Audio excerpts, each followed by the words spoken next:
मेरा नाम देवेंद्र सिंह है और मैं हिंदी यूएसए का फाउंडर हूँ। आज मेरा सौभाग्य है कि मुझे राजीव जी के साथ एक वार्तालाप करने का मौका मिला है और मुझे आशा है कि आज जो हम लोग बातचीत करेंगे उससे लोग लाभान्वित होंगे राजीव जी के विचारों से। और हमारा जो जनवरी 29 को प्रोग्राम होने वाला है रॉयल अल्बर्ट पैलेस में, उसके बारे में भी बातचीत करेंगे। और मुझे मालूम है कि जब भी राजीव जी कुछ बात करते हैं बहुत क्रिस्टल क्लियर उनके व्यूज़ होते हैं, वो सभी को पसंद आएंगे। तो राजीव जी आपका बहुत बहुत धन्यवाद। नमस्ते जी, नमस्ते जी। तो सबसे पहले राजीव जी मैं पूछना चाहूँगा कि जैसे आप ये बात करते रहते हैं कि विश्व गुरु और ये सारी चीज़ें, तो विश्व कुली आप बोलते हैं लोगों को। जैसे लोग बोलते हैं कि भारत विश्व गुरु बन जाएगा, आप बोलते हैं कि विश्व कुली बन रहा है भारत। तो अपनी भाषा अगर भूल जाएंगे लोग, और जैसे मैं यहाँ पे देखता भी हूँ कि वेस्टर्न जो सिविलाइजेशन से कितने प्रभावित हैं। मेरी क्रिसमस लोग बोलते हैं। मैंने आज तक कोई ईसाई नहीं देखे जो कि मेरी मतलब हैप्पी दिवाली बोलते हों, लेकिन दो हिंदू जब आपस में मिलते हैं तो मेरी क्रिसमस बोलते हैं, अपनी भाषा छोड़ रहे हैं। तो विश्व गुरु हम लोग कैसे बनेंगे? तो ये एक तो ये आपने बिल्कुल ठीक कहा कि जब मैं ये विश्व कुली कहता हूँ, ये किसी की बेइज्जती नहीं कर रहा, मैं लोगों को झटका देना चाहता हूँ ताकि वो हमारी बात समझें। हम ये मतलब विश्व कुली का मतलब फॉलोवर, हम उनके पीछे जा रहे हैं और वो लोग आगे आगे जा रहे हैं, हम उनको फॉलो कर रहे हैं। हम उनके लीडर नहीं, हम उनके गुरु नहीं, हम उनके शिष्य हैं। अब ये इसलिए है कि हमारे में इन्फीरियरिटी कॉम्प्लेक्स है, हमारे लोगों में इन्फीरियरिटी कॉम्प्लेक्स है। ये बहुत पहले की बात है, ये अंग्रेज़ों के ज़माने की बात नहीं, उससे पहले मुस्लिम रूल जो हुआ था तब की बात है कि हम लोग बहुत डरे हुए थे, हमारे में हौसला नहीं था, हमारे में कॉन्फिडेंस नहीं था। तो इसलिए जो भी हमको शाबाश करे, जिसको हम सुपीरियर समझते हैं, ऊंचा समझते हैं, तो हम उसको बहुत उसके लिए हम प्रसन्न हो जाते हैं कि भी इसने हमको शाबाशी दी। तो ये लोगों को खुश करने के लिए हम फैशन लगा दिया है कि हम क्रिसमस बनाएंगे। हमको कोई क्रिसमस के अगेंस्ट बात नहीं है, पर जो जिनका रिलीजन है उनके लिए तो बहुत ही अच्छी बात है। हम क्रिश्चियंस को ज़रूर मैरी क्रिसमस कहते हैं, उनकी उनके लिए तो है, लेकिन आपस में कहने का, ना हम क्रिश्चियन हैं ना आप हो, तो आपस में कहने का फ़ायदा भी क्या? ये तो एक तरह की एक तरह का उसका मजाक बना रहे हैं आप, उस क्रिश्चियन का मजाक भी बना रहे हैं। और जो आपने भाषा की बात की वो बहुत इंपॉर्टेंट है, क्योंकि जो भाषा है, अब हम इंग्लिश मीडियम में पढ़े थे, हम यहाँ आके फिर कॉलेजेस में, यूनिवर्सिटीज़ में अब कंप्यूटर साइंस की, फिज़िक्स की सारी पुस्तकें इंग्लिश में ही होती हैं, तो फिर इंग्लिश में ही पढ़ना पड़ा। तो घर में हमारे मदर के साथ हिंदी विंदी पंजाबी हम बात करते थे, लेकिन प्रोफेशनली और घर के बाहर ये तो इंग्लिश में ही करना पड़ता है, क्योंकि जो इंग्लिश सोसाइटी, इंग्लिश लैंग्वेज की सोसाइटी है, अमेरिका, ब्रिटेन वगैरह, उन्होंने ये अपनी भाषा फैलाई है। अब चाइना में ऐसा नहीं है, चाइना में सारी मेडिसिन आप करते हैं मैंडरिन लैंग्वेज में, आप इंजीनियरिंग पढ़ते हैं, कंप्यूटर साइंस पढ़ते हैं, जो कुछ भी सब्जेक्ट पढ़ते हैं वो उनकी अपनी भाषा में पढ़ते हैं। जापान में भी उनकी भाषा में पढ़ते हैं, फ्रांस में उनकी भाषा में पढ़ते हैं, जर्मनी में भी, जर्मनी में, रशिया में भी पढ़ते हैं, अरब कंट्रीज़ अपनी अरब में करते हैं, पर्शियन, ईरान में पर्शियन करते हैं। अब ये हमारी प्रॉब्लम है, ये ऐसी बात नहीं कि इंग्लिश में कोई खास खूबी है उसके बिना हम हो नहीं सकते, लेकिन हमारे लोगों ने इसमें इन्वेस्ट नहीं किया। अब क्यों नहीं किया कि ये मेडिकल कॉलेजेस इतने सारे इंडिया में हैं, इंजीनियरिंग कॉलेजेस इतने सारे हैं, अब ऐसे क्यों नहीं किया कल्चर मिनिस्ट्री ने, एचआरडी मिनिस्ट्री ने, गुरुओं ने, कि भी हम एक एक प्रोफेशन को लेकर उसकी सारी अंडर ग्रेजुएट लेवल की तो हम अपनी भाषा में सारी पुस्तकें लगाएंगे। अब ये क्यों नहीं किया?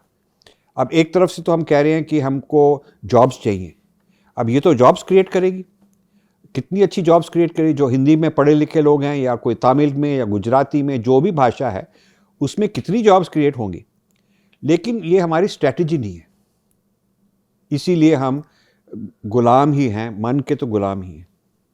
तो इसका कारण आप समझते हैं कि जो अंग्रेज आए, फिर उसके पहले मुसलमान लोग आए, ये स्टॉकहोम सिंड्रोम है, इसको कैसे ठीक किया जाए? मतलब क्या, मतलब कोई ऐसी कोई जड़ी बूटी है जो भारतीयों को पिलानी चाहिए? What should we do? So देखिए, हम पहले लोगों को ब्लेम करते हैं कि उनका कसूर है, ठीक बात है, लेकिन अब 75 ईयर्स, 75 साल हो गए हैं, 80 साल होने वाले हैं, अब तो किसी और की गलती नहीं कह सकते, अब तो हमारी सरकारों की गलती है। आखिर उनके पास कितना पैसा है, और उन जो हमारे बिलियनियर्स हैं, बिलियनियर्स के पास कितना पैसा है, वो यहाँ वहाँ लुटा रहे हैं, उड़ा रहे हैं, पैसा कर रहे हैं, मौज कर रहे हैं, इन चीज़ों में क्यों नहीं लगे हुए?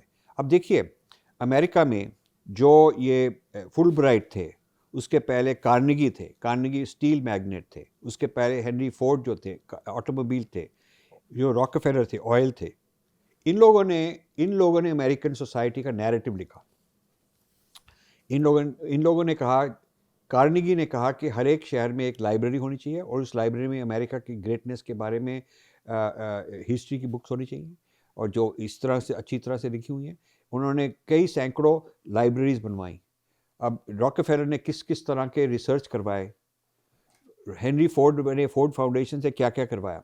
इन लोगों ने अपनी संस्कृति को आगे बढ़ाने के लिए इन्होंने बहुत बड़ा काम किया। और हमारे जो बिलियनियर्स हैं वो हार्वर्ड को पैसा दे रहे हैं, उनको चाहिए कि इंडिया की संस्कृति को बढ़ाने के लिए कुछ करें। हॉस्पिटल बना देते हैं, वो भी अच्छी बात है। यहाँ वहाँ थोड़ा सा खाने पीने का दे देते हैं, वो भी बड़ी अच्छी बात है। दवाइयाँ दे देते हैं लोगों को मुफ्त में, ये भी ठीक है, ये भी होना चाहिए, क्योंकि कंट्री में गरीबी बहुत है, उनके लिए सहायता होनी चाहिए। लेकिन जो मन की बात है, उसको चेंज करने के लिए पैसा चाहिए, इंस्टीट्यूशंस चाहिए, लोगों को आप कैरियर दें। अब देखिए, हमारी फाउंडेशन में जब हम लोगों को लाते हैं, या तो वो वॉलंटियर हैं, तो पार्ट टाइम कर रहे हैं, जो फुल टाइम हम अफोर्ड कर सकते हैं, वो मार्केट कमर्शियल रेट्स नहीं देते, वो लोग आ रहे हैं जो करना चाहते हैं अपनी आइडियोलॉजी के मुताबिक। तो ये जो चर्च वाले लोग हैं, या मदरसा वाले लोग हैं, या जो लेफ्टिस्ट वाले लोग हैं, इनके पास इतनी फंडिंग है, ये तो पूरे कॉर्पोरेट टाइप स्टाफिंग है उनको पूरा कॉर्पोरेट करियर की जैसे उनको सैलरी मिलती है। तो ये मतलब लोगों को पकड़ कर रख सकते हैं 10, 20, 50, 25, 30 साल के लिए कैरियर बना सकते हैं। हमारे पास ये रिसोर्सेज नहीं है। राजीव, पैसा तो लोगों के पास बहुत है, अगर देखा जाए तो भारतीयों के पास बहुत पैसा है, खासकर अमेरिका में बहुत पैसा है, और हम लोगों की दान देने की परंपरा भी रही है। आप देखिए, कर्ण से लेके देखिए कितने लोगों ने दान देने को बोला है कि भाई ये हमारा मतलब हमारी ड्यूटी है एक्चुअली। तो भारतीय लोग क्यों मतलब ये इस परंपरा से कैसे दूर हो गए? मतलब ये सारी चीज़ें हमारा राज्य की या विदेशियों ने इसके कारण, या हमारे में इन्फिनिटी कॉम्प्लेक्स आया कैसे वो? अब देखिए, काफ़ी हमारे यहाँ प्रिंसटन में हमारे मित्र हैं जिनके पास बहुत पैसा है, और बहुत बहुत सीनियर जॉब्स रख चुके हैं, और लेकिन उनका ये है कि एक दूसरे के शो ऑफ करने में, कि मेरे को वहाँ बोर्ड में लगा दिया, मैं वहाँ बैठा था, टेबल पर सिर्फ 5-6 लोग थे, और फलाना कांग्रेसमैन था, सेनेटर था, फलाना लीडर था। तो वो दिखाना चाहते हैं कि ये जो अमेरिकन में इलीटिस्ट लोग हैं, उनके साथ मैं भी पहुँच गया हूँ, क्योंकि मैंने उनको काफ़ी डोनेशन दे रखा है। तो ये एक दूसरे से ऐसी बातें कंपेयर करते हैं। मैं वहाँ गया हॉलीडे के लिए, मैं वहाँ पर मैंने ये एसेट खरीद लिया। तो शो ऑफ करना है, मटेरियल बात, और जो वेस्टर्न लोग, सक्सेसफुल लोग हैं, उनके साथ दिखाना है कि हम उनके साथ अफिलिएटेड हैं। तो उनमें अपने धर्म के बारे में, अपनी संस्कृति के बारे में थोड़ी शो ऑफ करने क्या है। उनके घर गोवा को एक्सपेंसिव सी महंगी सी कोई आर्ट होगी, पेंटिंग होगी, या कोई बहुत हाई क्लास जगह में वो वेकेशन के लिए चले जाएंगे, पर लेकिन वो अपनी संस्कृति से जुड़े हुए नहीं हैं। अब क्यों नहीं है, ये बहुत ही मुश्किल बात है कि पहचाननी, कि उनमें भी इन्फीरियरिटी कॉम्प्लेक्स है क्या। मतलब जिन्होंने कितना कुछ मिलियंस ऑफ डॉलर्स कमा लिए हैं, अभी तक वो अपनी ये इन कॉम्प्लेक्स को नहीं छोड़ पाए। आपस में मिलकर एक दूसरे से शो ऑफ करते हैं कि कौन आगे बढ़ गया है, किसके पास क्या है, लेकिन डीप नॉलेज जो है ना, डीप गहराई की नॉलेज है, वो नहीं उनमें। ये तो एक तरह इसका की बीमारी कारण ये हो सकता है कि जब व्यक्ति के पास नहीं रहता कुछ, उसको जब मिल जाता है तो उसको वो बहुत ज़्यादा उसके पीछे पागल हो जाता है। और तो आपको लगता है ऐसी स्टेज भी आनी चाहिए? अब सब हो चुका है हमारे पास सब, तो अब तो हम लोगों को वैराग्य की तरफ बढ़ना चाहिए, सारा एक्सपीरियंस कर लिया है, तो होपफुली वो स्टेज आएगी। बहुत से लोग राजीव जी ये बोलते हैं कि मैं तो कर रहा हूँ, मैं तो बहुत अच्छा हिंदू, मैं तो दिवाली बनाता हूँ, पूजा करता हूँ, ये सारी चीज़ें करता हूँ, तो मुझे इस चीज़ में इतना हाई इंटेलेक्चुअल और ये सब राजीव जी काम करते हैं, मुझे तो मैं नहीं पढ़ पाता हूँ। तो उनको क्या बोला जाए कि भी हमारी जैसे अगर रूट्स ख़त्म हो जाएंगी, हमारी जैसे आप बोलते हैं कि रूट्स अगर ख़त्म हो जाएंगी तो सारे लोग विदर अवे हो जाएंगे, सारे लोग ख़त्म हो जाएंगे।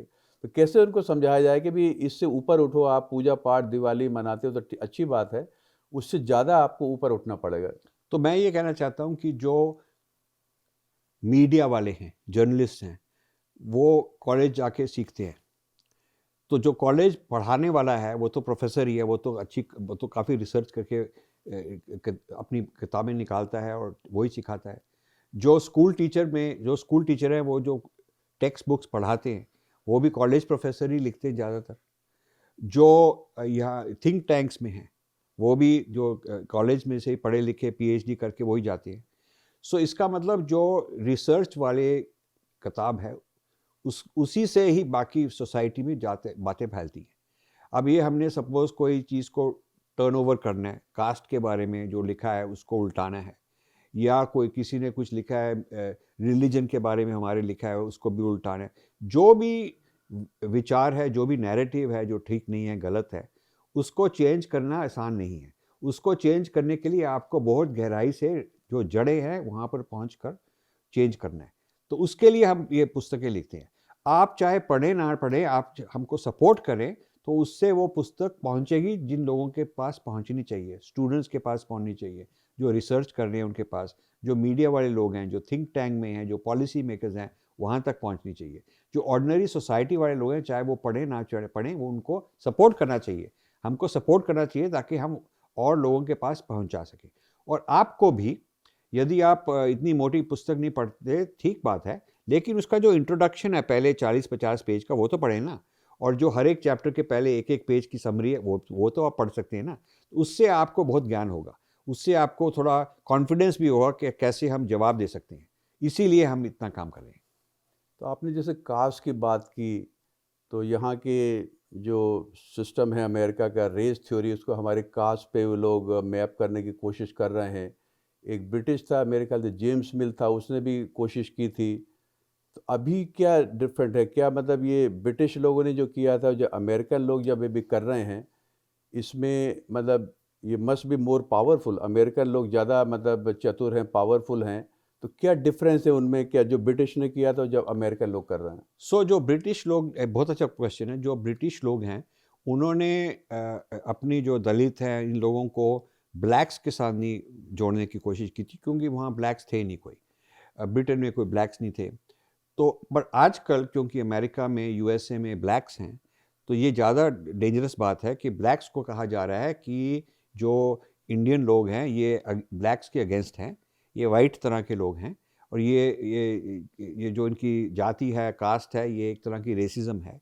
तो ये बहुत डेंजरस बात इसलिए है क्योंकि ब्लैक की यहाँ पावर है, ब्लैक्स का काफ़ी इन्फ्लुएंस है, और ब्लैक्स के लिए काफ़ी सारे ऐसे कानून बनाए गए हैं उनको प्रोटेक्ट करने के लिए। रेसिज्म के अगेंस्ट काफ़ी कानून बनाए गए हैं। तो ये जो अब एंटी रेसिज्म कानून हैं अमेरिका में, अब ये एंटी कास्ट बन रहे हैं। तो इसलिए ये नई बात है और ये इसमें काफ़ी खतरा है। तो हम अभी अगले महीने इंडिया जाके हम 4 किताबें लॉन्च करें।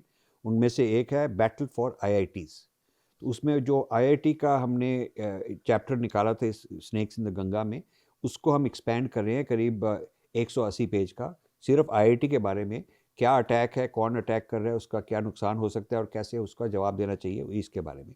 और हम 5-6 आईआईटीज़ में जाएंगे और खूब हज़ारों कॉपीज़ वहाँ बांटेंगे, और इसकी हिंदी में भी ट्रांसलेशन होगी। और दूसरा, हमने दूसरी एक किताब निकाल रहे हैं इसी फरवरी में, जो है वर्ना जाति कास्ट, इसके बारे में। ये करीब 160 पेजेस। सो ये हम छोटी किताबें निकाल रहे हैं और इसको भी हिंदी में ट्रांसलेट करेंगे। इसमें पूरा जवाब दिया है कि ये पहले तो हिस्टोरिकली क्या क्या लिखा हुआ था हमारे शास्त्रों में और कैसे बदला गया, कैसे चेंज होता गया। पहले वेदों के बाद इतिहास, रामायण महाभारत में क्या लिखा है, उसके बाद धर्मशास्त्र, उसके बाद मुस्लिम पीरियड, बुद्धिस्ट पीरियड, फिर मुस्लिम पीरियड आया, उसके बाद यूरोपियन पीरियड आया, फिर इंडिपेंडेंस के बाद नेहरूवियन पीरियड आया, और अब ये ग्लोबलाइजेशन पीरियड कह रहे। तो हमने हर एक पीरियड में लिखा है, हर एक कि ये क्या लिखा था, वर्ना जाति कास्ट, और कैसे वर्ण से जाति और वर्ण जाति दोनों हुए और उसके बाद कास्ट बनी। और जो पहले की वर्ण जाति है वो आजकल नहीं चलती है, अभी नई कास्ट आज चलती है। एक तो हमने ये लिखा। फिर हमने देखा कि ये जो कास्ट है, कास्ट के जो प्रॉब्लम कहते हैं, और उसमें फ़ायदा हुआ है, आगे तरक्की हो रही है, नहीं हो रही, क्या हो रहा है, उसके काफ़ी डेटा हमने दिया। और फिर हमने कंपेयर किया ये जो कास्ट है इंडिया में और जो ब्लैक्स का अगेंस्ट रेसिज्म है, इसमें क्या सिमिलर है और क्या अंतर है, ये भी हमने काफ़ी समझाया। और फिर जो ये दलित्स के लीडर थे अंबेडकर, उनकी जो किताबें हैं, उन्होंने 4 बुक्स बहुत इंपॉर्टेंट लिखी, उसके बारे में हमने एनालिसिस किया। एक तो उन्होंने लिखा कास्ट के ऊपर कि उनको क्या हिंदू से, गांधी से, इंडियन नेशनल कांग्रेस से क्या प्रॉब्लम था। दूसरा उन्होंने इस्लाम के ऊपर लिखा, उसके ऊपर इस्लाम के बारे में उन्होंने बहुत कुछ लिखा। ऐसी बातें उन्होंने लिखी जो आजकल इस्लामोफोबिया कहलाई जाएंगी, ये हमने वहाँ कोट किया। क्रिश्चियनिटी के बारे में लिखी कि इंडियंस को क्यों ना क्रिश्चियन बनना चाहिए ना मुस्लिम बनना चाहिए, ये उन्होंने लिखा। फिर एक पुस्तक लिखी कम्युनिज्म के बारे में कि ये जो मार्क्सिस्ट विचार है ये भी बहुत डेंजरस है, ये ठीक नहीं है। तो इस तरह से उन्होंने काफ़ी वो लायक आदमी थे। कोलंबिया यूनिवर्सिटी में उन्होंने पीएचडी की, इंग्लैंड में भी गए थे, इंडिया में भी कई कई जगह जाके उन्होंने सारा कुछ खोज करके लिखा था। तो और इंडियन कॉन्स्टिट्यूशन में उनका बहुत हाथ था। तो जो ये दलित लोग उनके पीछे लगे हुए हैं, उन्होंने ठीक तरह से अम्बेडकर ठीक तरह से पढ़ा नहीं है, क्योंकि अम्बेडकर ने कहा था कि हमको अपने लोगों को उठाने के लिए किसी विदेश से कोई कुछ नहीं मांगना, कोई उनसे हेल्प नहीं लेनी, उनको इंटरफियर करने नहीं देना, उन्होंने ये कहा था। आजकल ये जो दलित लोग हैं यहाँ वहाँ भाग के हार्वर्ड से मांग रहे हैं, भीख मांग रहे हैं, उनको कह रहे हैं आप लोग आके हमको सहायता दो। तो ये जो फॉरेन इंटरवेंशन है ये नई बात है, ये पहले नहीं हुआ था, अम्बेडकर के ज़माने में ऐसे नहीं हुआ था। तो गलती हम लोगों की भी है थोड़ी सी कि हम लोग अम्बेडकर को भी प्रमोट नहीं कर पाए जी, और ये लोग उसको दूसरी दिशा में ले गए। जी दूसरी दिशा में। अब देखिए, जब मेरी पहली एक पुस्तक निकली थी, आपको मालूम है, ब्रेकिंग इंडिया, आज से 12-13 साल पहले, उसमें एक चैप्टर था एफ्रो दलित। हमने लिखा था एफ्रो दलित, ये ब्लैक्स का और दलित्स का क्या हो रहा है और कैसे मिशनरीज उनको इकट्ठा ला रहे हैं। लेकिन लोगों ने इसके ऊपर ज़्यादा कुछ इसको सीरियस नहीं समझा। वो उस ज़माने लोगों ने कहा ये राजीव जी क्या लिख रहे हैं, ये तो बहुत ही कंस्पिरेसी थियोरी है, ये बहुत कॉम्प्लिकेटेड है, ये कौन पढ़ेगा इतना। देखो, यदि आप ये सब लोग उस ज़माने में समझ जाते जो क्या लिखा था, तो उसको हम कुछ चेंज कर सकते थे। हमको चाहिए था कि ब्लैक्स को जाके हम पढ़ाएं, लिखाएं, सिखाएं अपने बारे में, अपनी संस्कृति के बारे में, उनको भी अपने धर्म के बारे में सिखाएं इस कंट्री में, ताकि वो दूसरी तरफ मत हो जाएं। अब तो ब्लैक्स इस कंट्री में मुस्लिम्स के साथ जुड़ गए हैं और मार्क्सिस्ट के साथ। मार्क्सिस्ट ने, ब्लैक्स ने और मुस्लिम्स ने एक उन्होंने अपनी इकट्ठे होकर स्ट्रैटेजी बनाई है। और उस स्ट्रैटेजी में अमेरिकन जो वाइट्स हैं उनके अगेंस्ट तो है ही सो है, वो तो ठीक है, उनकी अपनी झगड़ा है पहले का, लेकिन उन्होंने हिंदुओं के अगेंस्ट भी लगा दिया है। ये नई बात है। अपना झगड़ा बाद में निपटाएंगे वो लोग, अपना, हाँ, ये बात उनका भी चलता रहता है। हाँ। एक चीज़ राजीव जी मुझे लगती है कि जैसे मैं किसी सिविलाइजेशन के बारे में जाऊं उसके लिए ढूंढने के लिए, इवन दो माय पर्पस में भी टू डिस्ट्रॉय दैट सिविलाइजेशन, लेकिन उसको जब पढ़ेंगे तो लगेगा कि हाँ इसमें तो बहुत अच्छी चीज़ें हैं। जैसे आपने बीइंग डिफरेंट में भी लिखा है बहुत सी चीज़ें कि हम लोग क्यों डिफरेंट हैं। तो जब हम दूसरी संस्कृति के बारे में जानते हैं, सभ्यता के बारे में जानते हैं, तो कभी कभी जैसे मैं हूँ तो मुझे लगे हाँ ये तो मतलब बहुत अच्छी चीज़, इसको अपनाना चाहिए, और नहीं अपनाएंगे, इसको डिस्ट्रॉय करेंगे तो एक्चुअली हमको भी कभी उसका लॉस होगा कभी ना कभी। तो ये तो बहुत अच्छे रिसर्चर्स हैं यहाँ पे अमेरिका में, तो ये लोग रिसर्च करते हैं। तो क्या इनकी भावना जो है मतलब ऐसी है कि हमको डिस्ट्रॉय करना, बाद में हमको भी ख़त्म हो जाना है? क्योंकि अगर आप अच्छी चीज़ें नहीं अपनाएंगे तो फिर आपका विकास होगा? तो ये बात है कि हमारी जो अच्छी चीज़ें हैं, इनके ऊपर कई कई चीज़ों में अमेरिकन ज़्यादा रिसर्च करें, हम कम रिसर्च करें। अब देखिए, मैंने एक हार्वर्ड मेडिकल स्कूल में जाकर करीब 3-4 साल, कोविड से थोड़ा पहले, एक काफ़ी मैंने 10-12 वीडियो सीरीज़ के बारे में मैंने रिकॉर्डिंग की है। अभी हमने एडिटिंग नहीं की, करनी चाहिए। वो ये है कि इंडियन नॉलेज सिस्टम जो हैं, योग, आयुर्वेद, मेडिटेशन, इनके ऊपर हार्वर्ड क्या रिसर्च करी है और मैसाचुसेट्स जनरल हॉस्पिटल वाले क्या रिसर्च कर रहे हैं और क्या क्या पैटर्न्स निकाल रहे हैं, और वो ऐसी कई रिसर्च कर रहे हैं जो इंडिया से ज़्यादा आगे हैं। अब इंडिया में प्रैक्टिस तो हो रहा है योग, प्रैक्टिस तो हो रहा है आयुर्वेद, पर उसके बारे में क्या रिसर्च हो रही है ताकि आगे जाके क्या क्या ब्रेक थ्रूज होंगे, उसमें अमेरिकन बहुत लगे हुए हैं। तो ये उनमें खूबी है कि वो यहाँ वहाँ जाके जहाँ भी उनको कोई अच्छी चीज़ मिलती है उसको अपनाना चाहते हैं। और उसको वो उसको आयुर्वेद नहीं कहेंगे, वो कोई जेनेटिक एपिजेनेटिक्स रिसर्च ऐसी बात है, वो मेडिकल टर्मिनोलॉजी है जिसको हम डाइजेशन कहते हैं कि ये हमारे को हड़प कर रहे हैं, हमारी जो खूबियां हैं उनको ये हजम कर रहे हैं।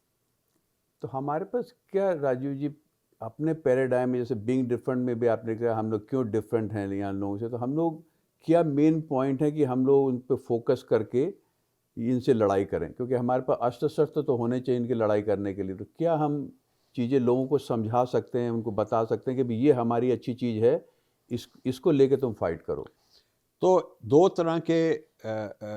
तरह की हमारे स्ट्रेटजीज है हमारे फाउंडेशन की।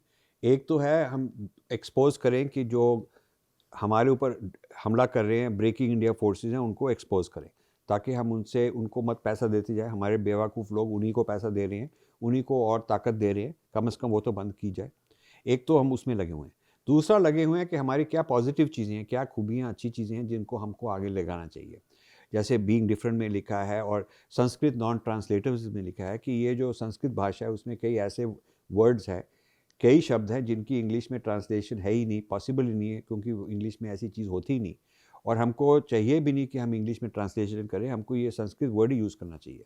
तो हमने 54, 55, 55 के करीब वर्ड्स निकाल कर उसके बारे में ये पुस्तक निकली और उसको हर एक वर्ड का 10-15 मिनट का एक डिस्कशन है, वीडियो है, वो भी हमने निकाला।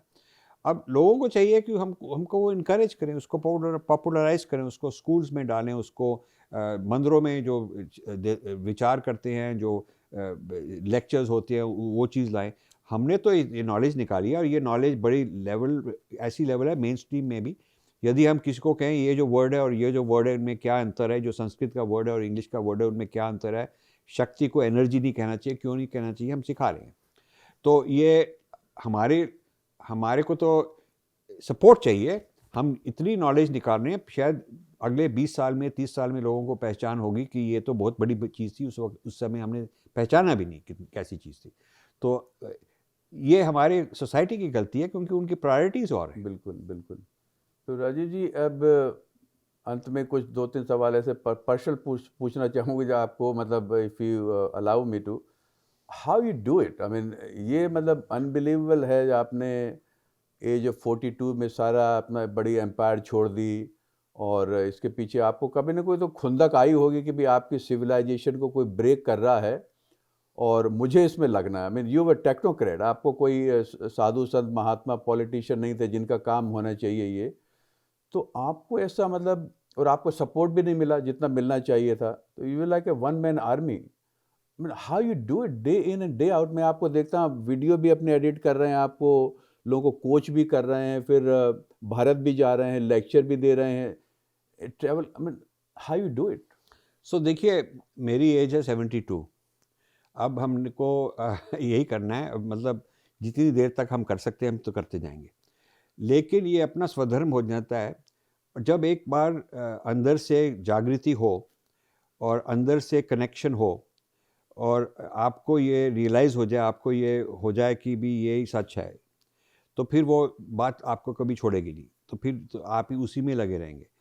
तो ये चाहे बाकी लोग माने ना माने, हमको हेल्प करें ना हेल्प करें, बात यह है कि हम तो अपने लिए, अपनी संस्कृति के लिए हम ये कर रहे हैं, अपने कर्म के।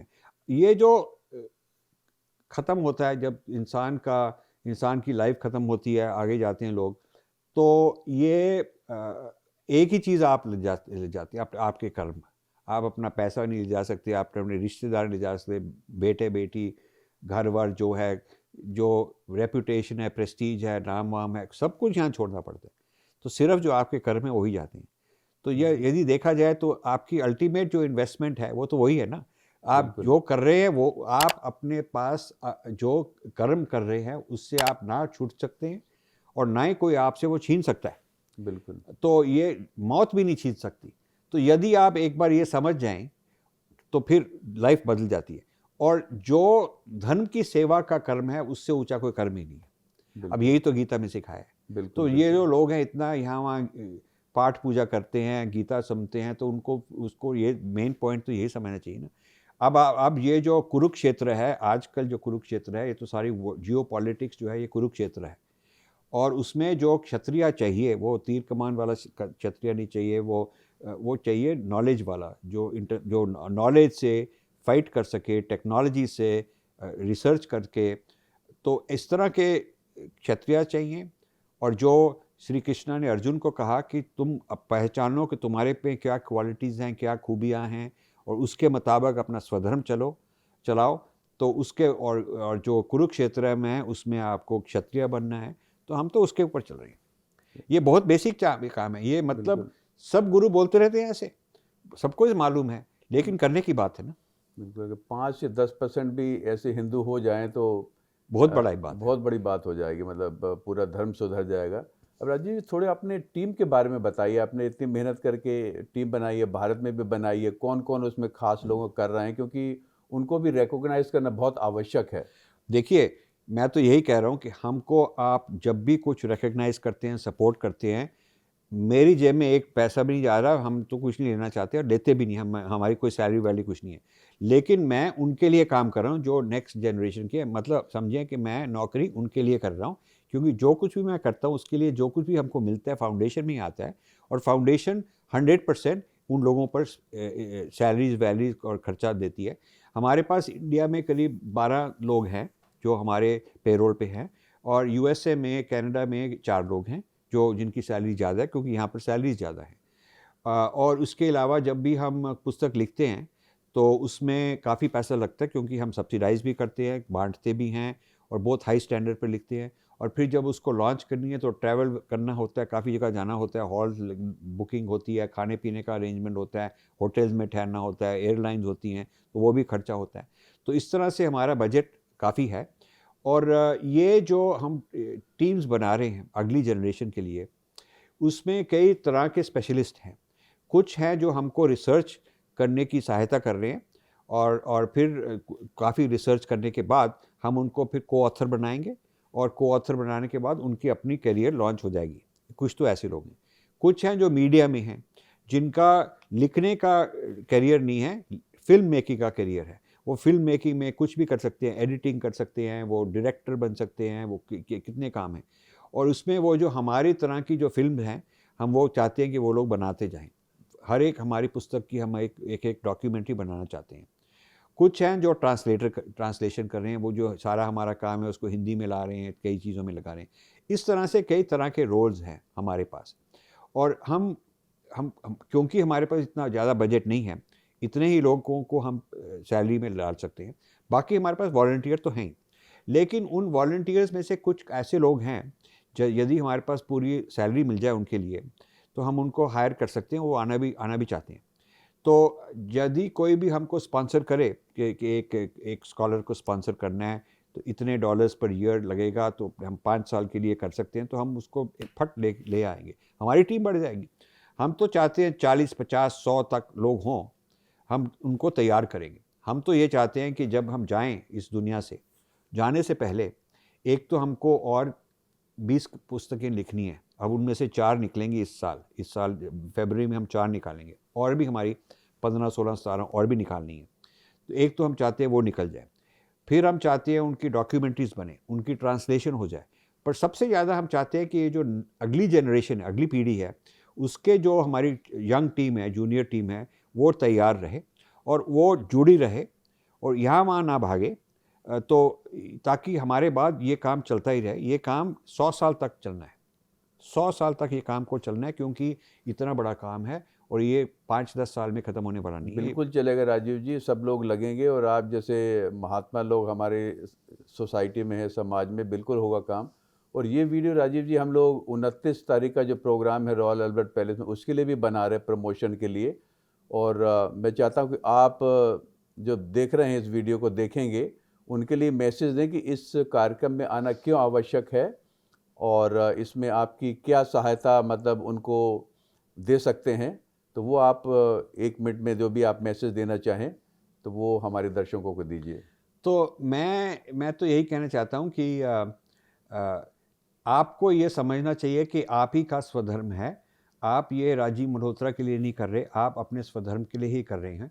और जैसे बाकी कल्चर्स के, बाकी रिलीजन्स के लोग हैं, वो अपनी कल्चर, अपनी रिलीजन के बारे में ही करते हैं। किसी जो लोकल प्रीस्ट है या जो इमाम में है, उसको फेवर नहीं दे रहे।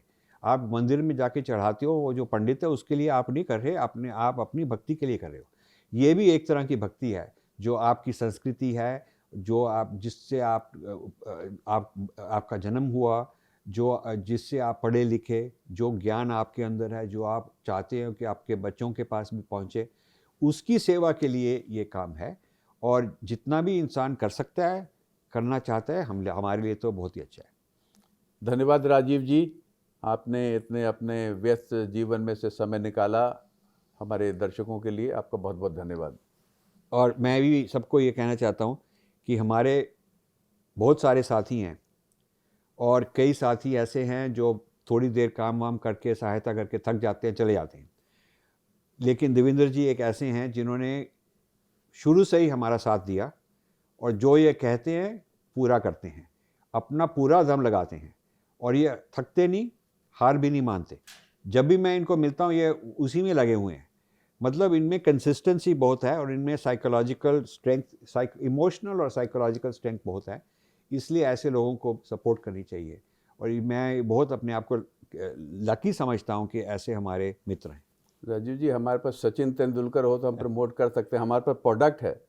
अगर राहुल गांधी टाइप के लोग होते हो सकता है कि हम लोग नहीं कर पाते, लेकिन आप जो है, आपके हम लोग का सौभाग्य है, हम तो ये बोलेंगे कि आप के लिए कुछ भी हम लोग कर सकें और हमारे समाज को उत्साहित कर सकें, तो हम लोग को सौभाग्य होगा। तो फिर 29 को मिलेंगे। बिल्कुल, धन्यवाद। धन्यवाद। बिल्कुल।